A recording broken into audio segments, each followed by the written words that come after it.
You might hear somebody ask, especially a skeptic, ask this: Can a person be saved if they never hear the name of Jesus? You know, the Apostle Paul would not even hesitate. I think he would turn it around and say, can a person be saved if they never tell anybody about Jesus? Can you be saved if you're not a person who shares what God has done in your life? Paul says, whether it was I or they, so we preach and so you believe.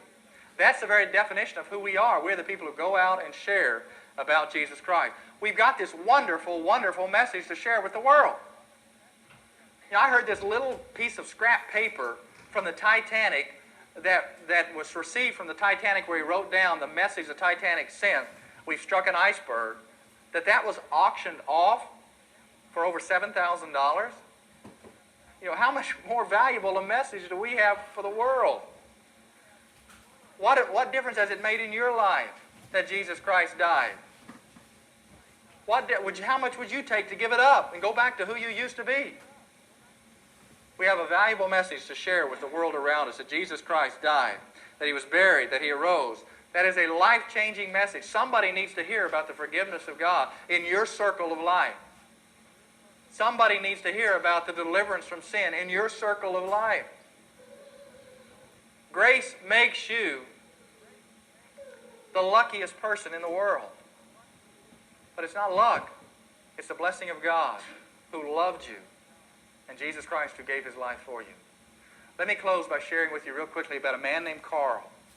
Carl was a very, very wealthy man. And Carl loved to get on his horseback and ride over his valley. And he'd ride through the valley, he'd look around, he'd daydream about all the land that he owned. And he would think about how satisfied he was and how important he was with all of his wealth. Well, one day he was riding and he came over a hillside, and he came down into the bottom of a hill, and down at the bottom of the hill was a man named Hans. Hans was an old farmer who kind of sharecropped in the area, and Hans was down there, and as he got closer, he noticed that Hans's head was bowed, and he had before him his lunch. It was lunchtime, and as he got closer, even closer still, he noticed that his lunch was just a crusty piece of bread and with cheese on it. And he spoke up while Hans was not even noticing he was there and said, "If that's all I had to eat, I sure wouldn't thank God for it." And Hans turned to him and says, "Well, it's enough for me, and I am thankful for it. I'm telling God that." And Carl kind of snuffed at that and began to turn to go away. And Hans says, "Oh, wait, there's something that you might want to know." And he said, "Last night I had a dream. And in this dream I saw this beautiful scene. And then I heard a voice. And the voice said, 'Tonight, the richest man in the valley is going to die. Tonight, the richest man in the valley is going to die.'" And he says, "Carl, you may want to know that." And Carl said, "That's ridiculous." He turned his horse and he headed toward home. Now, he had felt perfectly fine physically as he had taken all that morning, but as he was going home, these words haunted him and he began to feel chest pains.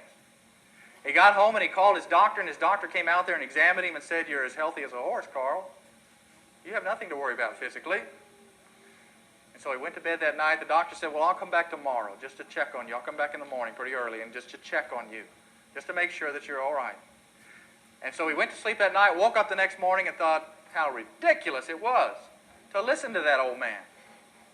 Well, the doctor didn't show up. In fact, the doctor didn't get there until around noon. And when he did get there, Carl said, "Well, what delayed you?" And he said, "Well, I had to make another stop. Last night, an old farmer named Hans died." The richest man in the valley did die that night. Now, who would you consider the richest person in this church? It has nothing to do with your address where you live. It has nothing to do with what you drove and parked out there in the parking lot. It has nothing to do with what's in your wallet.